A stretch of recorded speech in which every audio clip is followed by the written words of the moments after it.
말씀이 붉은 글씨로 인쇄된 성경책을 갖고 계신 분은 오늘 본문이 붉은 글씨로 인쇄되어 있는 것을 보실 것입니다.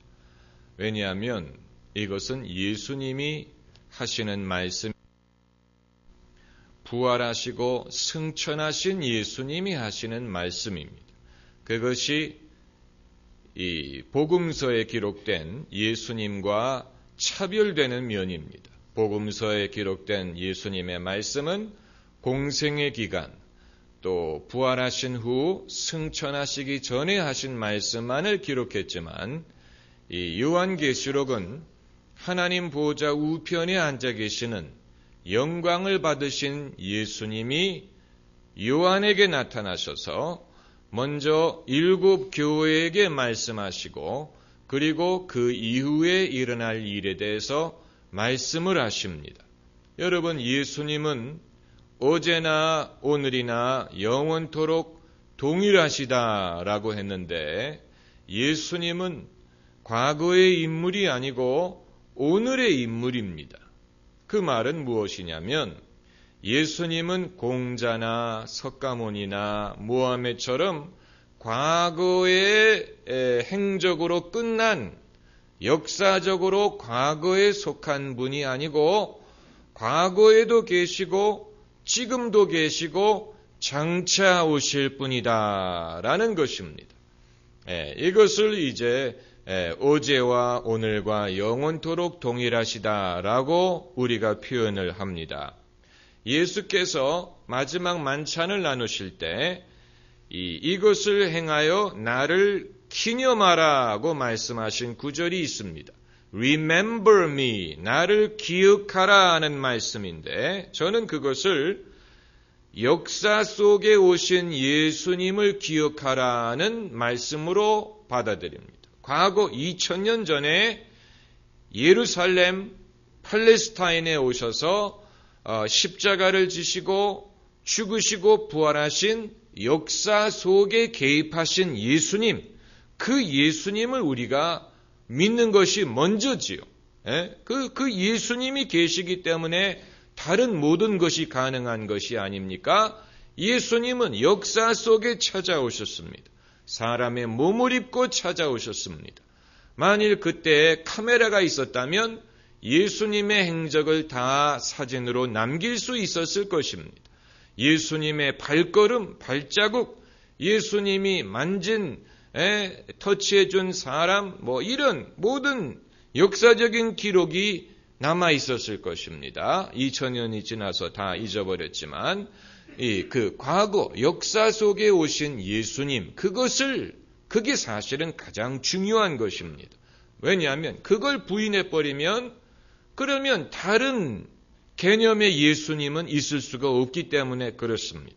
어떤 사람들이 말하는 것처럼 나는 우주적인 예수를 믿는다. 그게 무슨 뜻인지 2000년 전에 역사 속에 오신 예수님을 믿지 않으면 그 이외의 그리스도라는 것은 무의미한 것이 되어버립니다. 무의미한 것. 2000년 전에.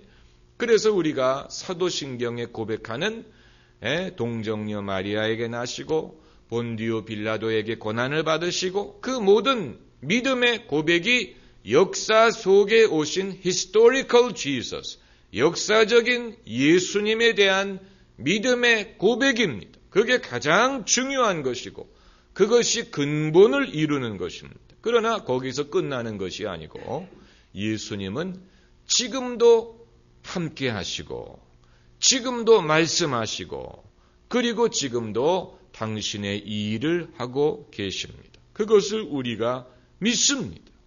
그러므로 우리가 예수님을 믿는다라고 말할 때는 2000년 전에 과거의 예수님을 믿는 것뿐만이 아니고 그 예수님이 지금도 하나님 보좌 우편에 계시고 우리를 위해 간구하신다는 것을 믿는 것입니다. 그 예수님을 우리가 믿는 것입니다. 이 베드로가 한 번은 설교를 하다가 안진뱅이가, 사실 안진뱅이라는 말은 오늘날 쓰지 않는 말인데 그러나 요즘엔 장애우라는 말을 쓰겠지. 그러나 성경에 그렇게 기록이 되어 있기 때문에 우리가 그 용어를 쓰는 것입니다. 안전뱅이가 이 병에서 나을 만한 믿음이 있는 것을 베드로가 보고 그에게 뭐라고 말했냐면은 애니야야 일어나라, 예수 그리스도가 너를 고치시느니라, 이렇게 선포했습니다. 그랬더니 그 사람이 일어났습니다. 여기에서 베드로가 현재형을 사용했습니다. 예수 그리스도께서 너를 고치셨느니라가 아니고 고치시느니라, Jesus Christ heals you, 현재형으로 선포를 했습니다. 이게 바로 지금 함께 하시는 예수님의 능력입니다. 지금 함께 하시는 예수님, 우리가 예수님의 이름으로 기도하고 예수님으로 이름으로 귀신을 쫓고 예수님의 이름의 능력을 의지하는 이 모든 것은 지금 함께 하시는 예수님에 대한 믿음이 있기 때문에 가능한 것입니다. 그래서 이 요한계시록도 이제 교회에 주시는 예수님의 말씀을 기록하고 있습니다. 빨간 글씨가 바로 그런 의미입니다. 여기에서 예수님이 안다는 말을 2번 사용하시는데 예수님이 안다고 말씀하시는 것이 8가지 종류가 있습니다. 2절부터 보면은 내가 하면서 이제 한 가지씩 조목조목 내가 아는 것, 예수님이 아시는 것을 말하고 있습니다. 첫째는 내 행위와, 둘째는 수고와. 저를 보지 말고 성경을 보시기 바랍니다. 성경을 보세요. 여러분 중에 나 오늘 피곤해. 목사요, 당신 설교하시오. 나는 피곤하니까 좀 듣겠소 하지 말고 여러분도 탐구하는 마음을 가지셔야지. 만약에 여러분이 오늘 구경꾼의 마음을 가지고 오셨다면 은혜에 참여하기 힘들 것입니다. 여러분의 입장을 저도 압니다. 어떤 경우에는 피곤하고 그냥 듣고 싶지요. 그러나 그럼에도 여러분이 입을 열어서 찬송을 부르고 성경을 읽고 생각하고 탐구해야 됩니다. 무슨 말인지 아시겠지요? 할렐루야. 우리가 다 성경을 읽고 있는데 그러지 않으면 제가 마음속에 이상하게 생각이 됩니다. 저분은 왜 나를 쳐다볼까? 감정이 있나? 지금 성경을 보라고 하는데 왜 나를 쳐다볼까? 그렇기 때문에 성경을 읽는 신용이라도 하세요. 그러지 않고 그냥 이렇게 쳐다보면 제가 마음이 민망해가지고 설교를 하는데 방해가 됩니다. 아주 중요한 것입니다. 그러므로 성경을 읽읍시다 할 때는 다 고개를 숙이고 읽는 신용이라도 하셔야지. 그때 난 피곤해요. 나 퇴근하고 지금 오는 길인데 하면 So am I. 저도 마찬가지예요. 네, 저도 오늘 하루 종일 일한 사람이에요. 그러나 이 저녁에 말씀을 전하기 위해서 여기 서 있습니다. 네, 피곤한 건 마찬가지고 열심히 일하는 것은 마찬가지예요. 그러나 그런 가운데서 우리가 함께 일하자는 것입니다. 할렐루야. 아주 중요한 것입니다. 아주 중요한 원리. 여기에 어떤 협동의 원리가 있고 함께 믿는 원리가 있고 함께 기도하는 원리가 있고 합심이라는 것이 바로 이런 것을 말하는 것입니다. 합심 기도라는 게 나오죠. 성경에 예수님이 합심해서 기도하는 것은 능력이 있다고 말씀하셨어요. 2-3 사람이 내 이름으로 합심하여 무엇이든지 구하면 내 아버지께서 이루시리라. 합심해서 구하라. 그래서 여러분, 사람이 합심하는 것이 쉬운 것 같습니까? 죽기보다도 어렵습니다. 합심하는 것 쉽지 않습니다. 부부가 합심하면 그 부부는 잘 살 수 있습니다. 그러나 부부가 합심하지 못하기 때문에 티격태격 싸우는 것입니다. 합심. 마귀는 사람들이 합심하면 능력이 나타난다는 것을 알기 때문에 가급적이면 사람들 간에 틈을 내려고 합니다. 마귀가 하는 일들이 우리 주변에 늘 보입니다. 사람들 틈을 내는 일, 가정에서 부부의 틈을 내고 부모와 자녀 간의 틈을 내고 직장에서는 고용주와 고용인 사이의 틈을 내고 여당과 야당 사이의 틈을 내고 또 뭐 빈부, 귀천, 남녀, 뭐 카테고리를 만들 수만 있다면 얼마든지 만들어가지고 틈을 냅니다. 사람들이 가입하는 단체, 무슨 동창회, 무슨 뭐 동우회, 이런 것들은 그 사람들을 하나 되게 하는 면은 있지만 그럴수록 거기에 속하지 않는 사람들과 갈라진다는 면이 있습니다. 그렇기 때문에 우리가 교회 안에서 프로그램을 만들고 또 모임을 만들 때 염려하고 유념해야 되는 것은 그것이 분쟁을 일으킨다든가 사람들의 사이를 가르는 그런 효과를 내서는 안 된다는 사실이에요. 그렇기 때문에 교회에서는 우리가 같은 동창회를 만들지 않고 또 같은 동양 사람끼리의 모임을 만들지 않고 또 가급적이면 어떤 봉사와 선교의 일이 아니면 같은 종류의 직장에 있는 사람끼리의 모임도 그 자체가 어떤 봉사와 선교의 목적이 아니라면 그것은 거기에 속하지 않는 사람과 틈이 나는 결과가 날 수 있습니다. 우리가 모이는 것은 그러므로 예수님의 이름으로 모이고 예배드리기 위해서 모이고 기도하러 모이고 말씀 배우러 모이고 함께 섬기기 위해서 모이는 것이지 그게 아니고 비슷한 사람들끼리 같이 어울리기 위해서 모이는 것이라면 본인들에게는 즐거운 일이 될 수 있지만 그러나 결과적으로는 거기에 속하지 않은 사람들과 틈이 벌어지게 만든다면 그것은 주님이 기뻐하시는 일이 될 수가 없습니다.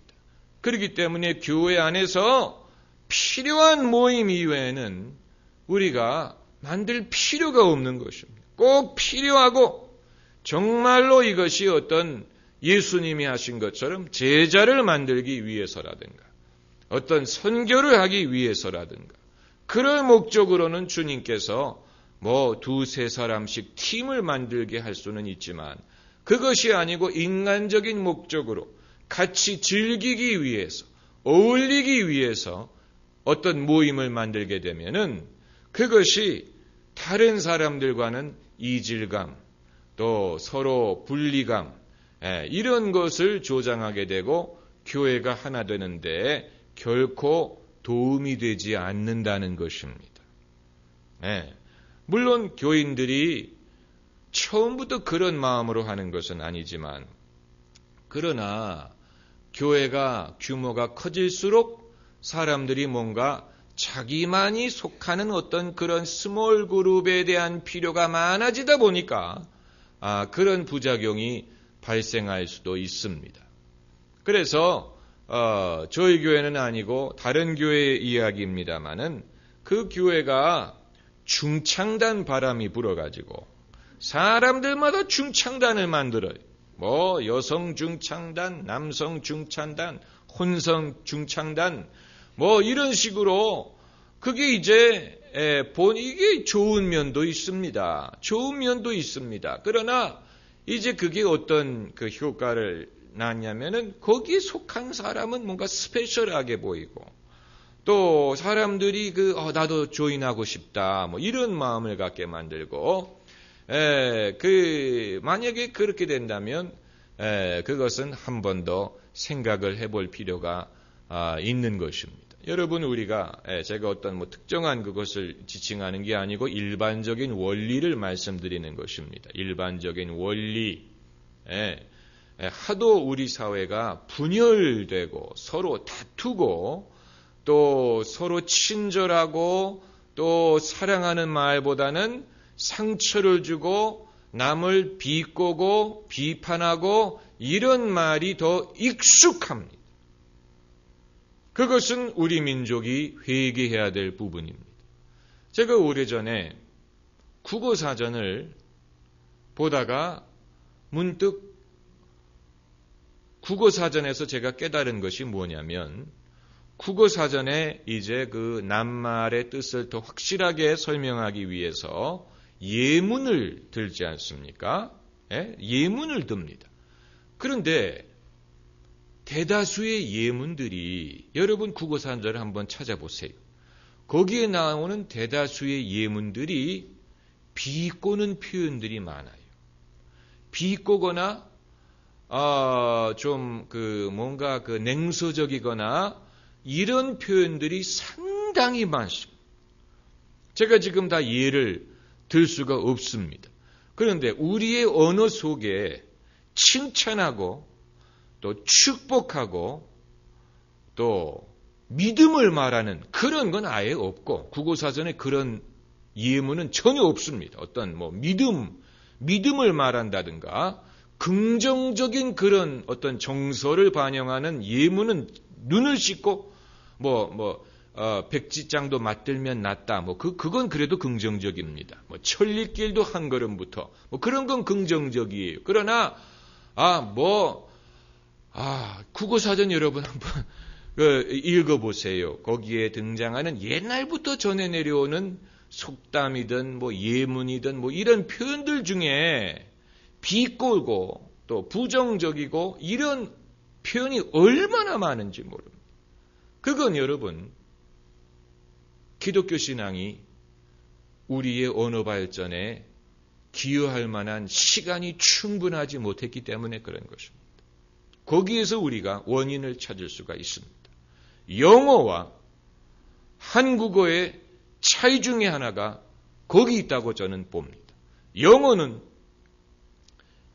성경이 영어로 번역된 이후에 킹 제임스 바이블 그게 역사가 한 500년 됩니까? 500년 된다고 보면 500년 600년 된다고 보면은 성경이 영어로 번역이 되고 인쇄가 된 이후에 성경의 표현이 영어와 영문학에 발전하는 데에 엄청난 영향을 주었습니다. 그래서 본이든 본이 아니든 영어 표현 속에는 성경에서 비롯된 많은 영향이 나타납니다. 그걸 예를 다 들 수가 없습니다. 하도 그게 배어 있기 때문에. 그래서 그 표현 중에 믿음, 또 어떤 소망, 또 긍정, 이런 것을 반영하는 그런 표현들이 얼마나 많은지 모릅니다. 그것은 그만큼 성경이 믿음이 그들 속에 들어가서 뿌리를 내릴 수 있는 시간이 많았기 때문에 가능한 것입니다. 그만큼. 그러나 우리는 아직은 이 면에 있어서 뿌리를 내릴 기회를 얻지 못했습니다.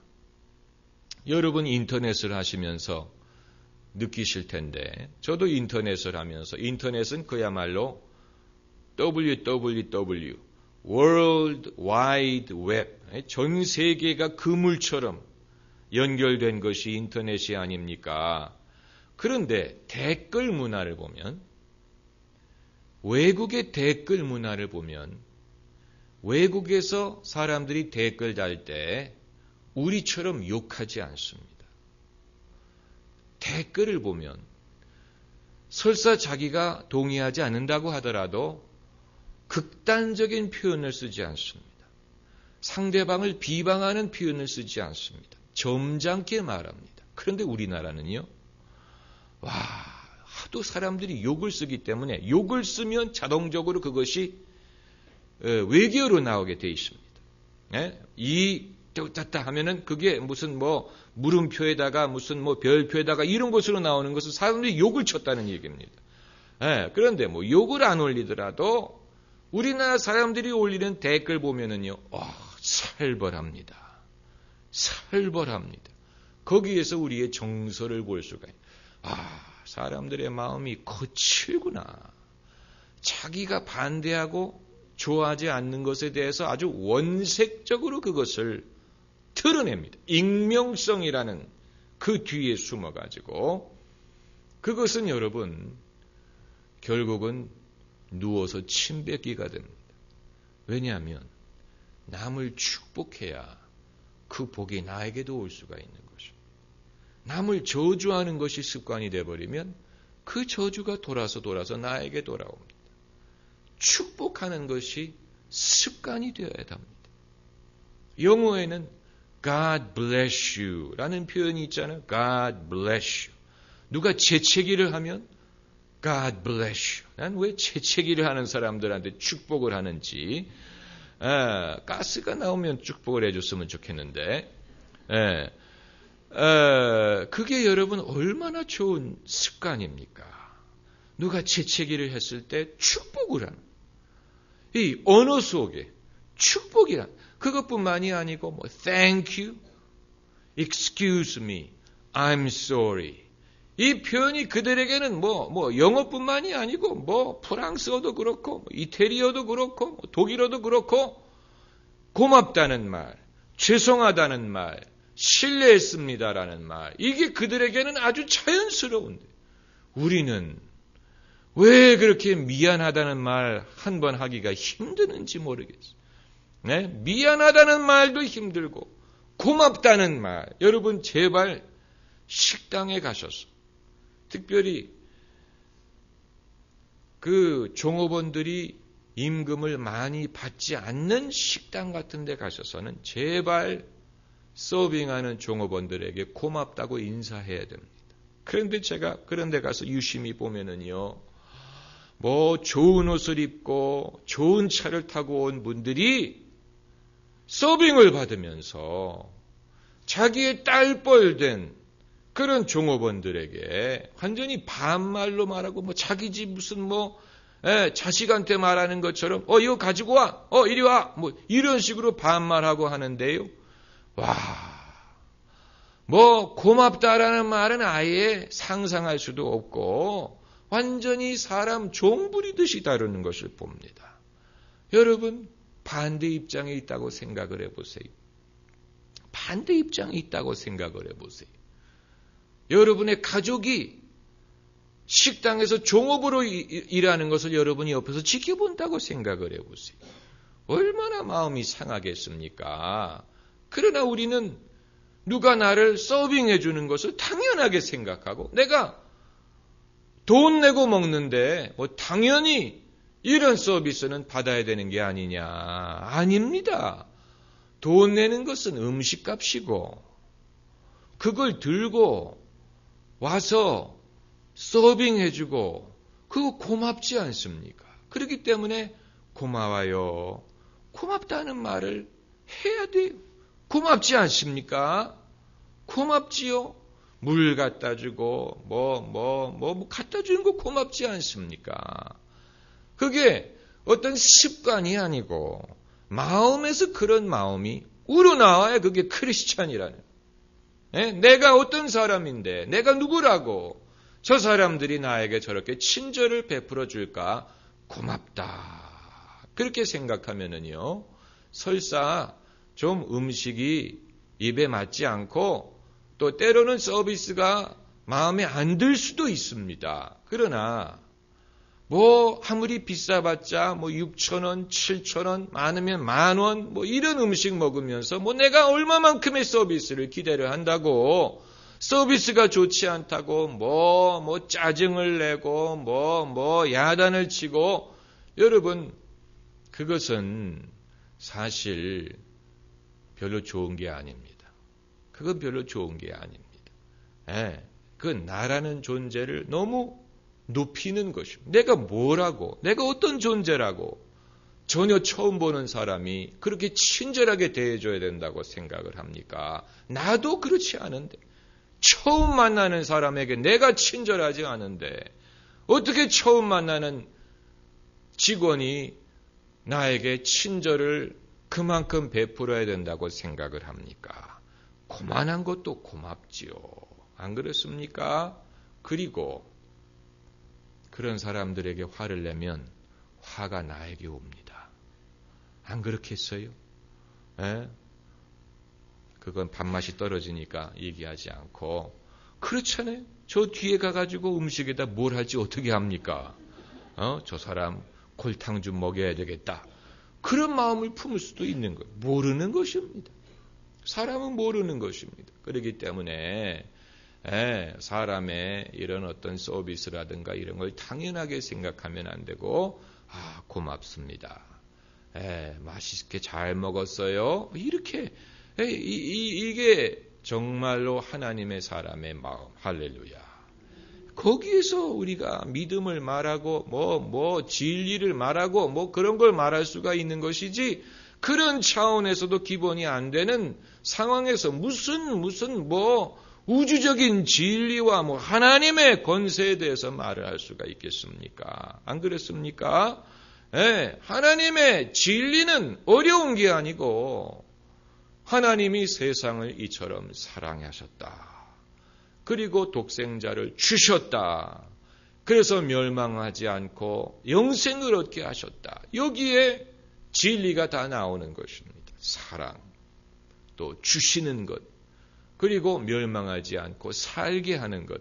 이게 전부 다 하나님이 하시는 일입니다. 하나님이 속성, 성품, 하나님의 역사, act of God, 하나님의 행위가 거기에 이미 다 나오지 않습니까?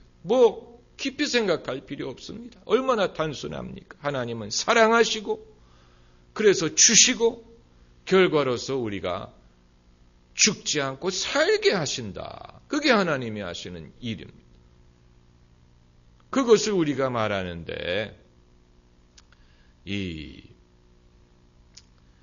어렵지 않지 않습니까? 무슨 박사학위가 있어야 되는 것이 아니지요. 그래서 오늘 본문에서 예수님이 안다고 하시는 것이 여기에 나옵니다. 여기에 첫째는 네가 참고, 그게 아니고 2절이군요. 내 행위와 수고와 인내를 알고 또 악한 자들을 용납지 아니한 것을 알고 차칭 사도라 하되 아닌 자들을 시험하여 그 거짓된 것을 내가 드러낸 것을 알고 내가 참고 내 이름을 위하여 견디고 게으르지 아니한 것을 아노라. 모두 8가지를 열거했습니다. 하나님이 모를 거라고 생각하면 안 됩니다. 우리의 작은 수고를 하나님이 모를 것이라고 생각하면 안 됩니다. 하나님이 다 알아요. 우리가 수고하는 것 다 아십니다. 우리가 믿음을 위해서, 하나님의 나라를 위해서 수고하는 것이 지극히 작더라도 하나님이 아십니다. 주님이 그것을 다 보십니다. 기도할 때 그렇게 기도하는 분들이 있다고 그러지요. 하나님 아시지요. 또 하나님 보시지요. 그 두 마디에 다 포함이 된 하나님 아시지요. 제 형편을 아시지 않습니까? 저의 부족함을 아시지 않습니까? 하나님 아시지요. 그리고 보시지요. 하나님께서 내 형편을 보고 계시지 않습니까? 하나님이 알고 계시다는, 예수님이 알고 있다. 그런데 여기에 지금 열거한 것들이 다 좋은 것들입니다. 행위, 수고, 인내, 부지런한 것, 다 주님이 알고 계시는데, 그러나 그것보다도 주님이 더 관심을 갖는 것은 그 다음 절에 나오는 4절에 나오는 사랑이. 그러나 너를 책망할 것이 있나니 너의 처음 사랑을 버렸느니라. 한번 따라해 보세요. 버렸느니라. 이것은 버렸다라는 말은 이 수동적인 것이 아니고 능동적인 것입니다. 의도성을 말하고 있습니다. 잃어버린 것을 말하는 게 아니고 의도적으로 버린 것을 말하는 것입니다. 사랑을 마치 물건을 오래 쓰면 그것이 닳아 없어지는 것처럼 처음에는 사랑이 있었는데 세월이 지나가면서 그것이 닳아 없어진 그런 것을 말하는 게 아니고 이것은 의도적으로 처음 사랑을 버리는 것을 말합니다. 그렇기 때문에 주님이 이것을 죄라고 보시는 것입니다. 그래서 회개하라고 말씀하시는 이유가 여기에 있습니다. 이것은 부부가 오래 살다 보면은 처음에 애정이 점점 달아가지고 나중에는 그냥 뭐 의리, 정, 뭐 이런 것만 남는다. 뭐 이런 식의 그 세월이 지나며 가면서 사라지는 그런 걸 말하는 게 아니고 좀 더 적극적이고 의도적인 것을 말한다고 봅니다. 왜냐하면 그렇지 않고 그냥 처음에는 뜨거워졌는데 그게 점점 식는 것을 말한다면 여기에 걸리지 않는 사람이 아무도 없습니다. 우리 모두가 그렇습니다. 사랑이라는 것, 열정이라는 것이 그것이 시간이 지나가면서 식는 것을 다 압니다. 그게 인간의 현실인데 그러나 주님은 여기에서 좀 더 적극적으로 사랑을 버렸다. forsake라는 말을 영어 성경이 말하고 있습니다. forsake 했다. 그건 버렸다는 말이에요. 그러면 왜 이들이 처음 사랑을 버렸을까? 그냥 그 사랑이 점점 식은 것이 아니고 왜 이들이 사랑을 버렸을까? 궁금하지 않습니까? 이건 이유를 설명하고 있지 않기 때문에 우리도 추측할 수밖에 없지만 몇 가지 추측할 수 있는 것은 첫째는 이 사랑이 불편하다고 생각을 했는지도 모릅니다. 불편하다. 하나님을 사랑한다는 것이 처음에는 좋은데 불편하다. 그리고 또 하나는 남들은 그렇게 안 하는데 왜 내가 그렇게 해야 될까? 다 예수 믿는 사람들 많은데 다른 사람들 보니까 뭐 특별히 주님 사랑하는 것 같지 않으면서도 신앙생활 하거든요. 그러다 보니까 내가 굳이 이런 식으로 주님을 사랑해야 될 필요가 있나? 이렇게 생각할 수가 있는 거죠. 또 하나는 내가 이만큼 수고하고 일하는데 그것으로 됐지, 그것으로 사랑은 충분히 표현을 했지, 그 이외에 추가로 내가 뭐 또 사랑을 해야 될까? 이렇게 볼 수도 있습니다. 사실 오늘 이 성경 구절을 보면은 이 에베소 교인들이 굉장히 성실하고 수고를 많이 했습니다. 이들이 한 일들이 많습니다. 예수님이 안다고 한 것이 8가지나 됩니다. 상당히 근면하고 성실한 사람들입니다. 이들은 결코 게으르지 않습니다. 영적으로 수고를 많이 하는 사람들입니다. 그게 다 좋은 것입니다. 그런데 그렇게 하다 보니까 내가 예수님을 위해서 이만큼 수고하는데 이것으로 됐지, 뭐 추가로 내가 뭐 추가로 주님을 사랑을 할 필요가 있겠느냐. 이것으로 됐다라고 생각할 수가 있는 것입니다. 마치 탕자의 비유에 나오는 형님과 같아요. 그 형은 굉장히 성실한 사람. 보통 첫째 아들이 성실하다 그러지. 책임감이 많고 그 비유에 나오는 첫째 아들도 그렇습니다. 한 번도 아버지가 그를 위해서 무슨 뭐 잔치를 벌여줄 것을 요구한 적이 없습니다. 늘 들에 나가서 일했습니다. 그런데 그 성실함과 근면함이 점점 사랑은 없어지고 이제는 뭐 내가 사랑하지 않아도 내가 큰 아들로서 이만큼 수고하고 있지 않느냐 이렇게 생각을 했던 것 같습니다. 그런데 누가 아버지를 사랑하고 그 사랑이 더 확실했느냐면은 유산을 다 호랑망탕하게 써먹고 돌아온 탕자가 오히려 그 경우에 아버지를 정말로 사랑하고 고마워하고 아버지와의 그 더 가까운 만남이 있었어요. 이게 참 아이러니 중에 아이러니입니다. 사실 목회자들이 범할 수 있는 실수가 바로 이것입니다. 목회자들은 뭐 매일 하나님의 일을 하니까 매일 예배드리고 매일 설교하고 뭐 기도하고 신방하고 이게 다 하나님의 일이지. 다 하나님의 일입니다. 사역이 사역. 그러다 보니까 마음속에 어떤 마음이 드냐면 내가 이만큼 주님의 일을 하고 있는데 이것으로 됐지. 이 일 끝난 다음에 혼자 사무실에 들어가서 사랑해요. 이건 좀 뭐라 그럴까?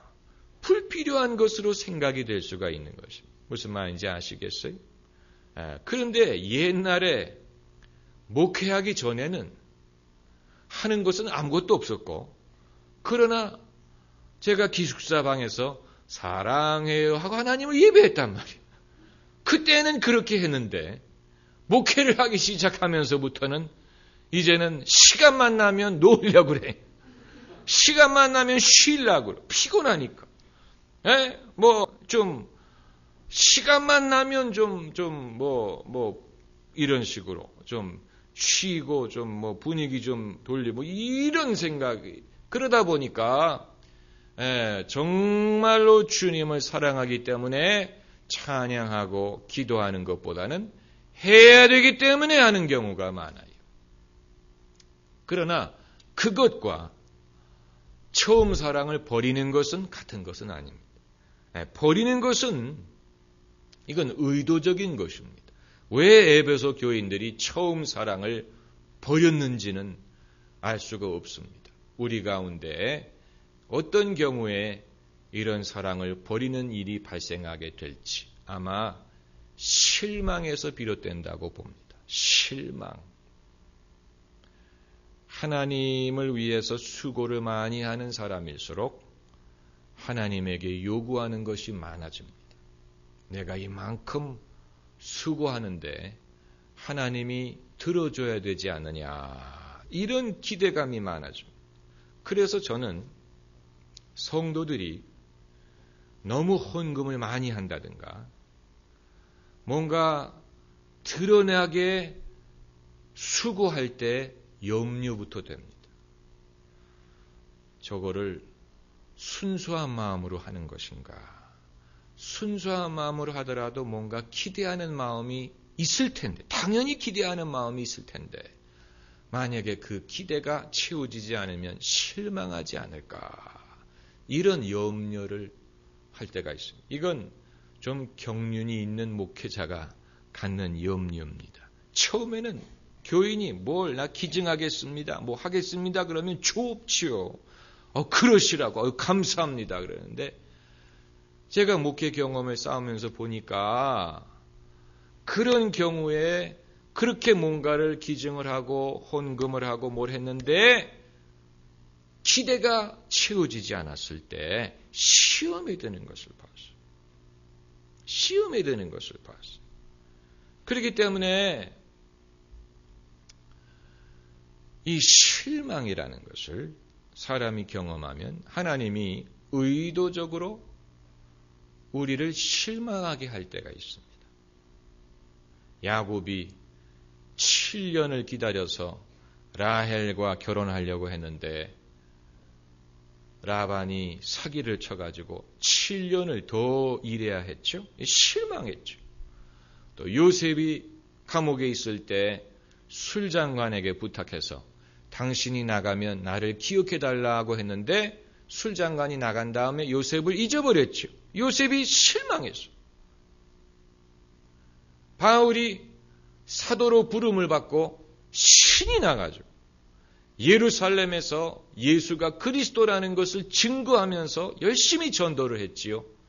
그랬더니 유대인들도 바울을 미워하고 크리스찬들도 바울을 당황스럽게 생각했어요. 그래서 하도 무리를 빚어가지고 바울을 고향으로 보내버렸어요. 바울이 실망했을 것입니다. 내가 열심히 열정으로 내가 주님을 복음을 전하려고 하는데 왜 사람들이 나를 이렇게 불편하게 여기고 나를 쫓아내느냐. 실망했을 것입니다. 하나님이 당신의 백성들을 대우하고 훈련시키실 때 의도적으로 실망을 시킵니다. 많은 실망은 아니에요. 견딜 만한 실망. 그런데 그런 실망들이 쌓이면 이제 거기에서 우리가 주님을 신뢰하고 사랑한다는 것이 무엇인지를 배워야지. 그게 아니고 처음에는 막 뜨거운 기세로 시작을 했다가 이런 실망들을 거치면서 주님 사랑해봤자 별 볼 일 없다. 이렇게 하게 되면 그 사람은 시험에 드는 것이죠. 네, 그 사람이 시험에 듭니다.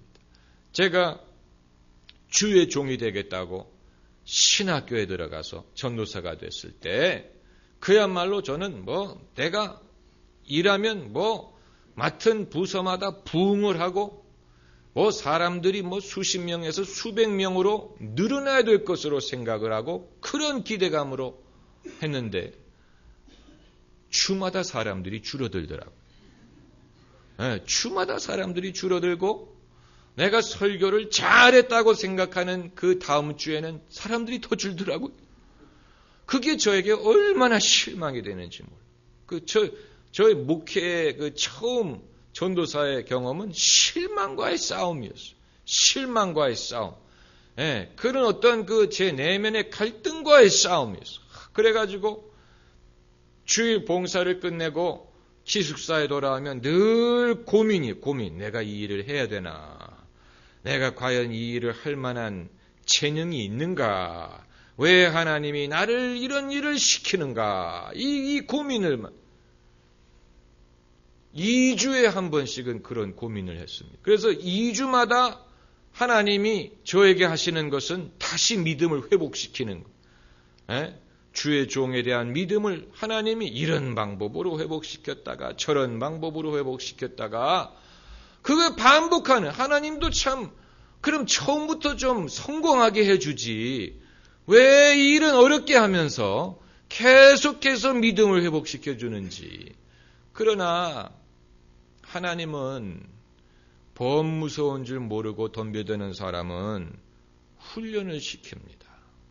왜냐하면 우리가 믿음을 지키고 복음을 전하고 예수님을 섬겨야 되는 현실은 악과 마귀와 죄와 세상의 시험이 가득 차 있는 세상이기 때문에 우리가 정말 강하고 담대하고 제대로 훈련받지 않으면 거기서 완전히 번아웃 돼가지고 뒤로 나가 떨어집니다. 그렇기 때문에 하나님은 당신의 일을 하려고 하는 사람에게 강하고 담대하기 위해서 이런 식으로 저런 식으로 부딪히게 하시고 때로는 실망하게 하시고 그것을 통해서 사람이 강건해지고 경험을 쌓고 어떤 일을 만나도 당황하지 않고 거기서 하나님을 의지하는 법을 배우게 하시는 것입니다. 그것이 없으면 강건한 믿음을 가질 수가 없습니다. 그렇기 때문에 많이 수고한 사람일수록 사랑이 없어요. 네, 경험도 있고 지혜도 있고 그런데 많이 수고한 사람일수록 사랑을 잃어버리는 경우가 많습니다. 아예 사랑을 포기해버려요. 지금부터는 주님과 나의 관계는 의무와 책임의 관계다. 이런 식으로 나는 나 할 일을 하고 하나님은 당신의 할 일을 하고 이런 식으로 생각할 수가 있습니다. 예? 하나님에게 나는 많은 것 기대하지 않고 하나님도 나한테 많은 것 기대하지 마시오. 예? 우리 각자 갈 길을 갑시다. 이런 그렇게까지는 아니지만 적어도 옛날에 순수하게 주님 감사합니다. 이게 아니고 덤덤해진다는 얘기. 덤덤해진. 그렇기 때문에 오늘 본문에서 예수님이 이들의 잘하는 것을 8개나 안다 하고 말씀하시면서도 예수님이 하고자 하시는 말씀은 네 첫 사랑을 버렸느니라 하면서 그것을 책망하시는 것입니다. 베드로에게 내가 나를 사랑하느냐라고 물어보신 것처럼 주님은 어떻게 보면 너 그렇게 많이 수고하는데 그게 누구를 위한 거냐? 좀 일을 적게 하더라도 마르다처럼 그렇게 일 많이 하면서 불평하지 말고 적게 하더라도 우리가 좀 더 시간을 보내자. 그게 주님의 마음인지도 몰라. 네가 그렇게 수고하고 인내하고 그거 다 내가 아는데 그거보다도 내가 더 중요하게 생각하는 것은 네가 나를 사랑하는 것이다.